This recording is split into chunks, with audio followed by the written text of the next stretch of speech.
falling, I'm falling, I'm falling, I'm falling, I'm falling. Shouldn't be trusting me, I could be making it all up, you know. Out of control, you don't know me. I'm a danger to myself. Out of control.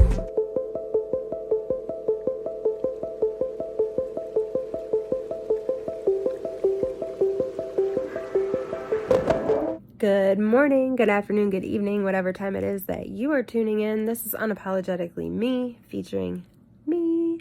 No special guest, just me. And yes, we're doing another voiceover because I want to get all of these out to you as soon as possible. Here we go with part 3. If you're new here, welcome. Please, please, please watch the first 2 videos before this one, unless you are only concerned with this video. We're going to be getting into the crash details and the eyewitness account. David Manpearl, yes, he's the eyewitness. He has said that the apartment that Anne was first in, where she crashed into a garage, empties out onto his street, which is Preston Avenue. David Manpearl is supposedly the hero that has gotten recognition for not saving Anne Heche from her vehicle before it caught fire. Anne was driving on Preston Avenue towards Walgrove Avenue. We discussed a bit of this, but now we're getting into all of it. David Manpearl witnessed this, as did his security footage. David said he was sitting at his desk when he saw a car pass by at, quote, missile speed, unquote. He first said 50 to 80 miles per hour, but later on, he said 90 miles per hour. The home that Anne drove into was directly at the intersection of Walgrove and Preston. And there's a stop sign there at the end of Preston where it tees off left or right.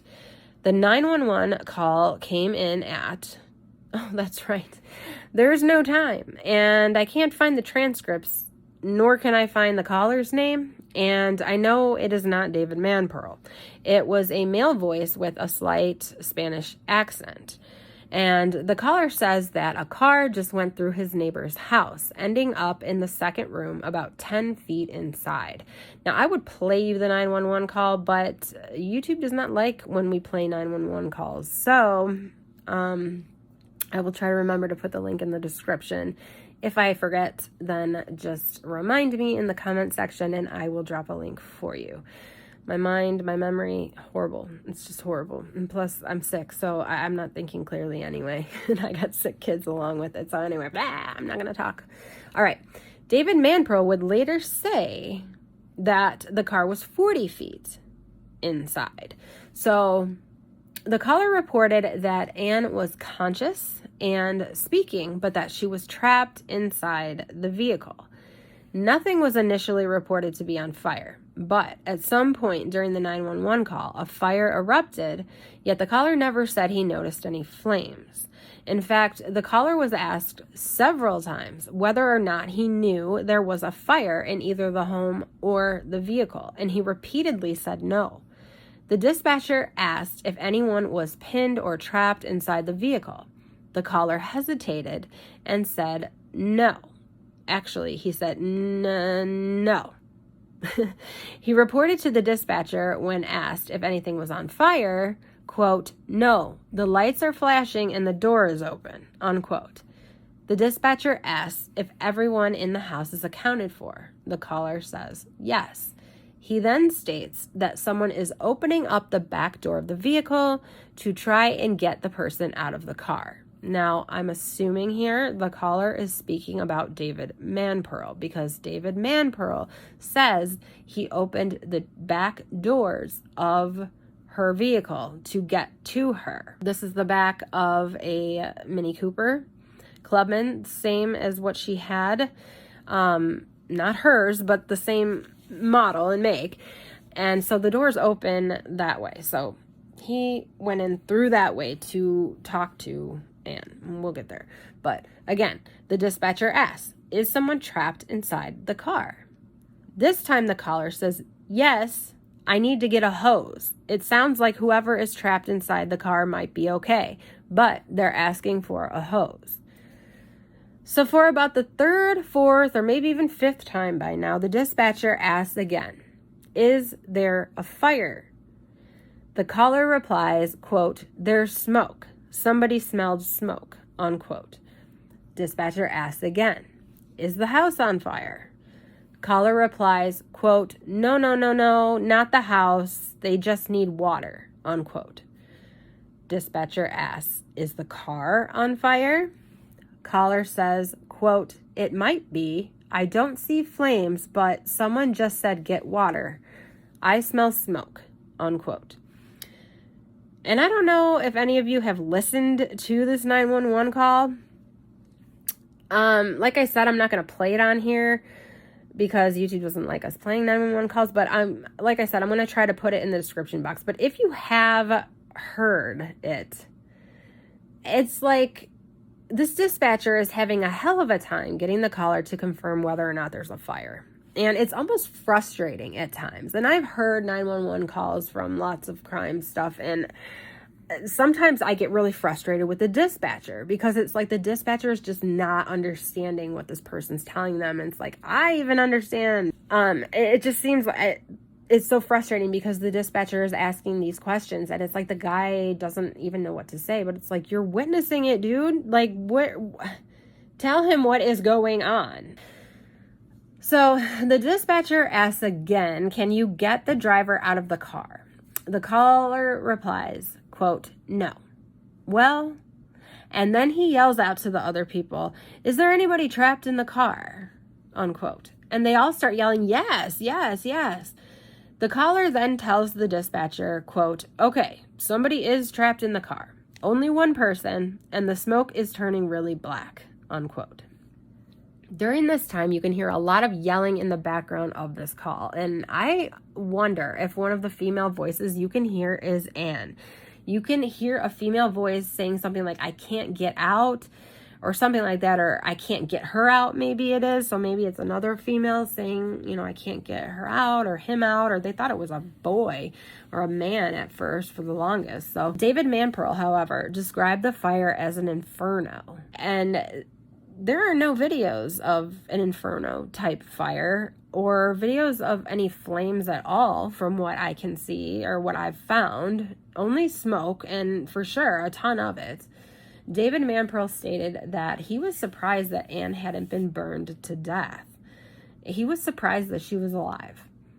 Either way, smoke inhalation is 2 times more lethal than burns are anyway, and it can be immediate or cumulative, meaning the symptoms can have acute onset or delayed onset. Why is this important? Well, we have evidence that points to Anne being awake, alert, and even able to sit up on the gurney as the fire department is putting her into the ambulance. And let's touch on this too while we're here at this part. The fire department versus EMT debate. It's very common for a fire department to have trained EMTs as well as their own ambulances. And there's nothing sus about this in and of itself. So just to make that clear. The renter of the home was not inside at the time of the crash, but she did say that she had been only moments before. She and her pets, 2 dogs and a tortoise, all managed to be out of the area of the crash and are all alive and safe. Now, Lynn Michelle made a statement, and something that I noticed was that she looks a lot like Anne Heche. In the thumbnail that I saw, it had Anne Heche in the title, and it had Lynn Michelle's picture. And I thought it was Anne Heche making a statement. So it wasn't until I clicked on it that I realized, oh my gosh, that's the victim, because this is when they said she was stable. So I was like, oh wow, she really is stable. She's making a statement now, but it wasn't. It was Lynn Michelle. But it was just weird that they look alike. So who is David Manperl, right? Who is this hero? Other than a neighbor that happened to not only capture Anne tearing down the street on a video, but also physically seeing her at the exact moment and first on the scene of the crash, even before Lynn Michelle even knew what had happened, David Manperl knew. When he first arrived to the scene, David said that he climbed in through the back of the vehicle. He asked the driver if she was okay, to which she replied no. He asked her if she could raise her arm up, and she replied no. He told Anne to stay calm and that help was on the way.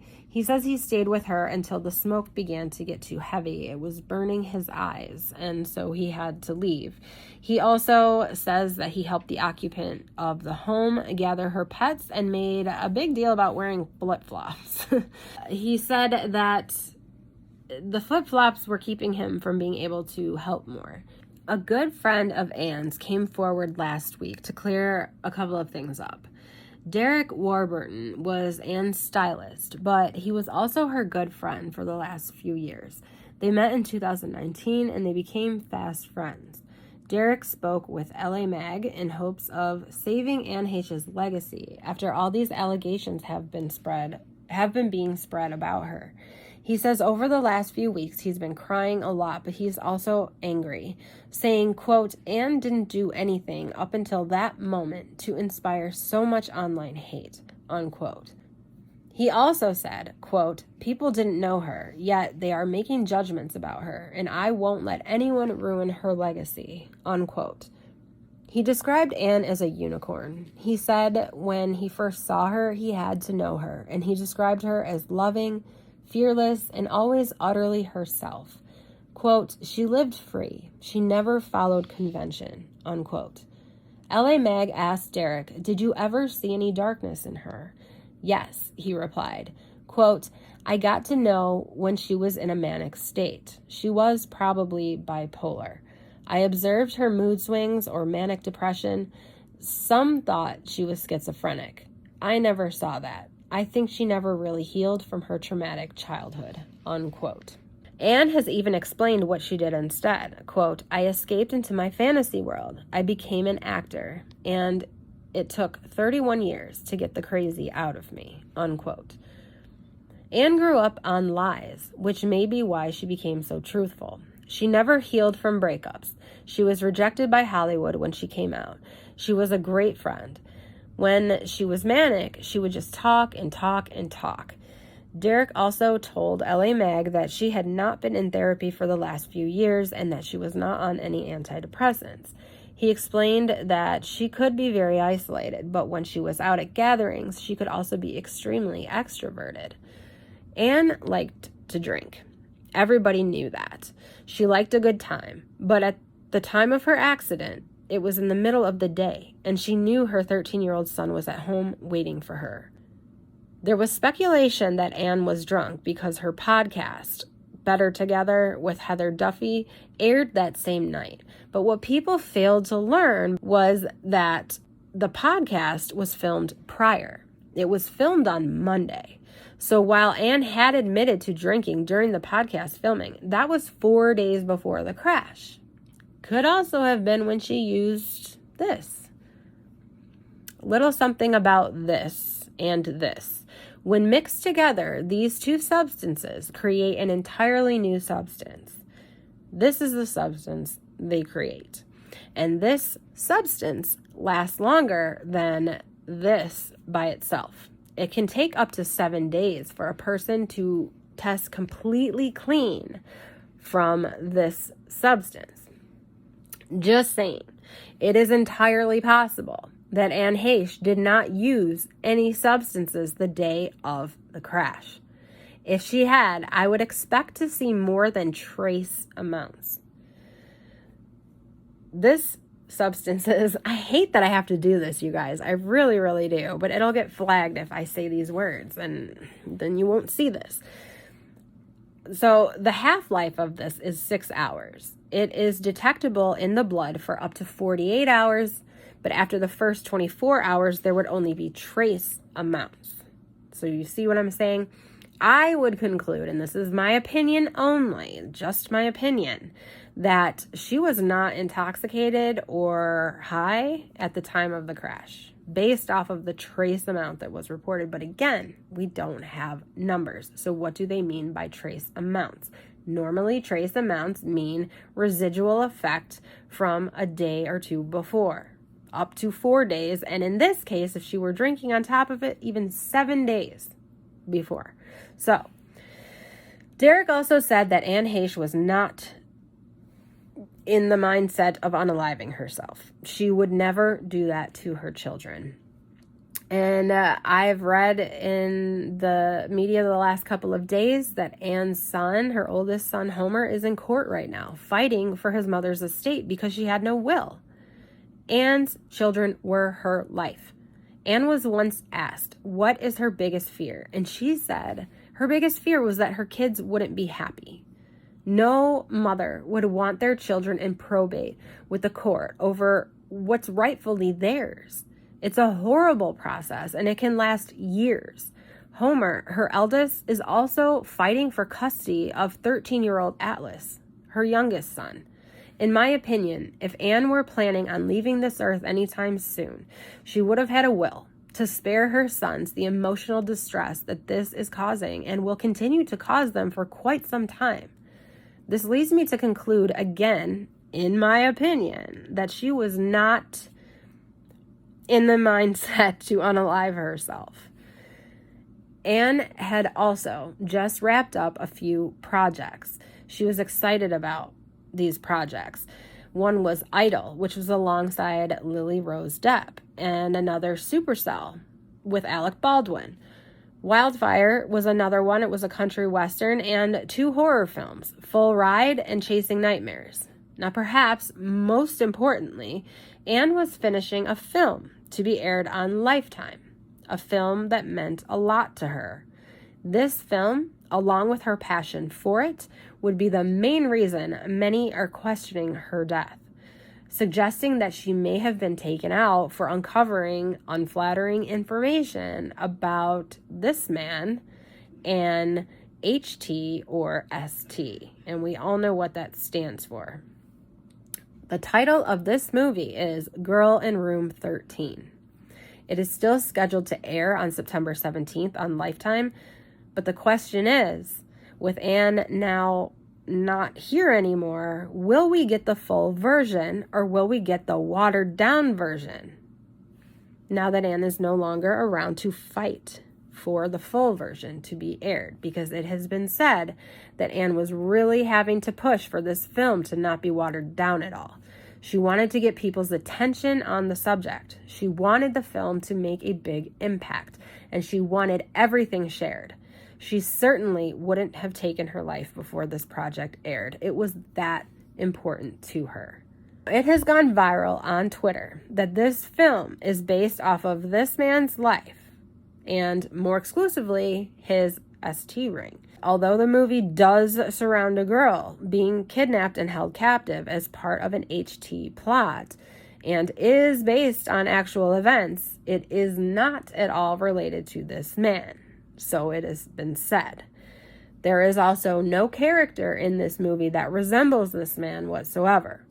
Lifetime Network has also said that this movie is entirely unrelated to this sick man. Lifetime Executive Vice President and Head of Programming, Amy Winter, was quoted saying, "The film sought to bring attention to the issue of HST. Quote, we hope this film has reached you and that you are just as inspired as Anne was to help us with our mission to stop V against women."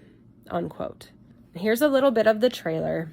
The full version is linked in the description box below. We are going to end this video now, and the next video we will be getting into theories. Grace! Let's have a toast. My girl. She's been out of rehab for a month. Welcome home. I am committed to making this work. Without a doubt. Guess who I ran into? Richie. He was asking about you. I don't need his trouble. Hey. No, Richie, I can't. I should go. Okay, yeah.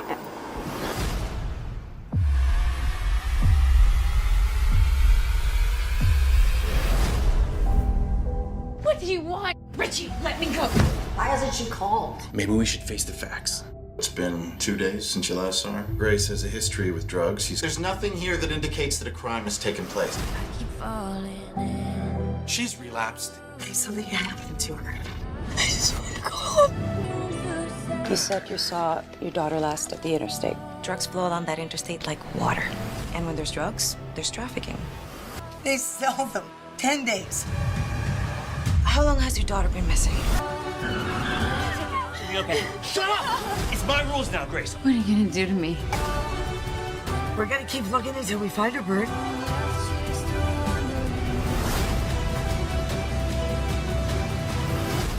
So I hope you guys enjoyed.